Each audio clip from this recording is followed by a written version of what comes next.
আলী রাদিয়াল্লাহু তাআলা আনহু থেকে হাদিসটি বর্ণিত হয়েছে। মিশকাতুল মাসাবির 2728 2728 নম্বর হাদিস, 2728 নম্বর হাদিস। আলী রাদিয়াল্লাহু তাআলা আনহু থেকে হাদিসটি বর্ণিত হয়েছে। এই হাদিসে আলী রাদিয়াল্লাহু তাআলা আনহু কি বলতেছেন দেখেন, রাসূলুল্লাহ সাল্লাল্লাহু আলাইহি সাল্লাম বলেছেন, কেউ যদি মক্কা মদিনার মধ্যে, রাসূলুল্লাহ সাল্লাল্লাহু আলাইহি সাল্লাম বলছেন, কেউ যদি মক্কা মদিনার মধ্যে বেদাত করে, বেদাত সৃষ্টি করে বা বেদাত যে করে এমন কোনো ব্যক্তিকে আশ্রয় প্রদান করে, তাহলে রাসূলুল্লাহ সাল্লাল্লাহু আলাইহি সাল্লাম কি বলেছেন দেখেন, যে লানাতুল্লাহ ওয়াল মালাইকাতি ওয়ান নাস আজমাইন, যে বেদাত করে আর যে বেদাতিকে আশ্রয় দেয়, বেদাতিকে সম্মান করে, এমন ব্যক্তির জন্য লানাতুল্লাহি, আল্লাহর লানত, ওয়াল মালাইকাতিহি, তার ফেরেশতাগণের লানত, ওয়ান নাস আজমাইন, এবং সমস্ত মানব জাতির লানত। নাউযুবিল্লাহ। তাহলে যে ব্যক্তি বেদাত করবে তার উপর স্বয়ং আল্লাহ নিজে লানত প্রদান করবে, তার ফেরেশতাগণ লানত প্রদান করবে, এবং সমস্ত মানব জাতি যারা রয়েছে তাদের প্রত্যেকের লানত তার উপর বর্ষিত হবে। নাউযুবিল্লাহ।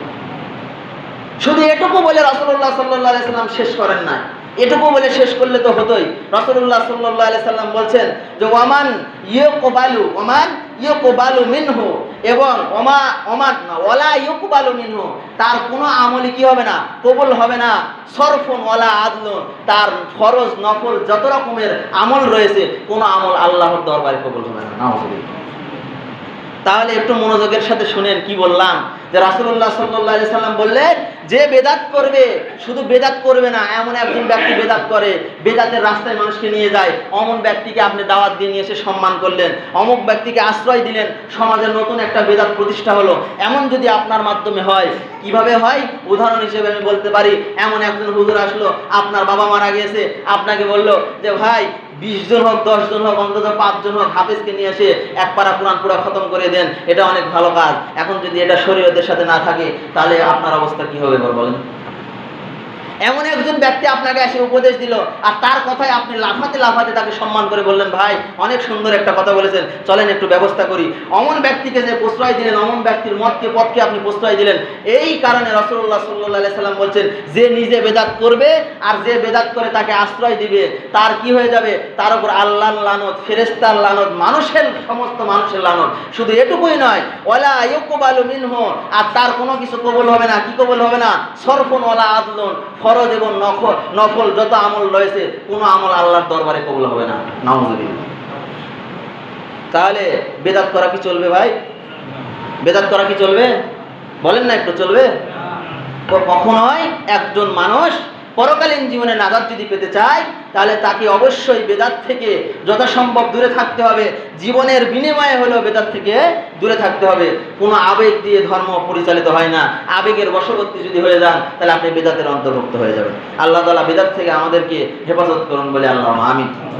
সম্মানিত হাজিরিন, সময় শেষের দিকে দেখেন আরেকটা দলিল আপনাদের সামনে পেশ করতেছি। আমাদের এই লাইব্রেরির কিতাবেও রয়েছে। আপনি যদি সহিহুল বুখারীর কিতাবটি খুলেন, মনোযোগ দিয়ে শোনার চেষ্টা করেন। সহিহুল বুখারীর কিতাব যদি খুলেন, 92 নম্বর অধ্যায় ফিতনা অধ্যায় আছে। ফিতনা অধ্যায় আছে। ফিতনা নামে একটা অধ্যায় আছে।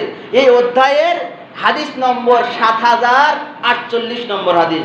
7048, 49, 50, 51, কয়টা হাদিস বলেন তো? কয়টা হাদিস?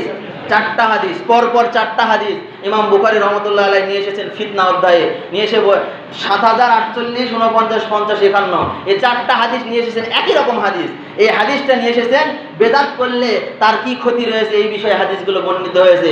এর মধ্যে এই 4টা হাদিস একই বিষয়ে, একই রকম হাদিস। কি এসেছে একটু শোনার চেষ্টা করেন। কেউ যদি বেদাত করে তাহলে দেখেন তার কি হবে। রাসূলুল্লাহ সাল্লাল্লাহু আলাইহি সাল্লাম বলছেন যে আমি কিয়ামতের মাঠে হাউজে কাউসারের কাছে অবস্থান করব, সেখান থেকে আমি একটা পেয়ালা দিয়ে আমার উম্মতদেরকে পানি পান করাবো, যে পানি কেউ পান করলে তার আর কোনোদিন তৃষ্ণা লাগবে না। সুবহানাল্লাহ বিহামদি, সুবহানাল্লাহিল আযীম। আমি অনেক উম্মতকে পানি পান করাবো।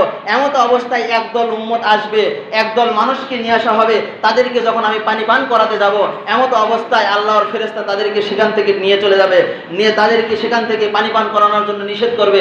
তখন রাসূলুল্লাহ সাল্লাল্লাহু আলাইহি সাল্লাম বলছেন, আমি তাদেরকে জিজ্ঞাসা করব যে এরা তো আমার উম্মতের অন্তর্ভুক্ত, তাহলে আমি কেন এদেরকে পানি পান করাতে পারবো না? তখন আল্লাহর ফেরেশতারা বলবে যে শুনুন, আপনি মৃত্যুবরণ করার পর, পৃথিবী থেকে বিদায় নেওয়ার পর এরা আপনার দিনের মধ্যে কি কি করেছে যদি আপনি জানতেন তাহলে আপনি একে কোনোদিনই পানি পান করাতেন না।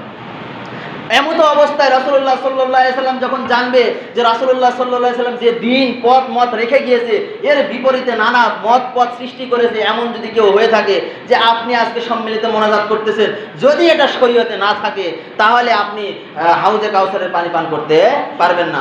যদি আপনার 40 শরীয়তে না থাকে তাহলে আপনি হাউজে কাউসারের পানি পান করতে পারবেন না। যদি আপনি কবরে এমন কিছু করলেন সেটা শরীয়তের সাথে মিলল না, তাহলে আপনি হাউজে কাউসারের পানি পান করতে পারবেন না। এটা রাসূলুল্লাহ সাল্লাল্লাহু আলাইহি সাল্লাম বলেছেন। রাসূলুল্লাহ সাল্লাল্লাহু আলাইহি সাল্লাম তখন বলবেন, সুহকুন সুহকুন, দূর হও, তুমি দূর হও, তোমার সাথে আমার কোনো সম্পর্ক নেই। নাউজুবিল্লাহ। তাহলে বিদআত করলে কি হবে? আল্লাহ রাসূল কিয়ামতের মাঠে আমাকে আপনাকে চিনবে না, আমাকে আপনাকে প্রত্যাখ্যান করবে। হাউজে কাউসারের মতো পানি আমি আপনি পান করতে পারবো না। আল্লাহু আকবার। তাহলে আমাদের যত সম্ভব চেষ্টা করতে হবে বিদআত থেকে দূরে থাকার জন্য।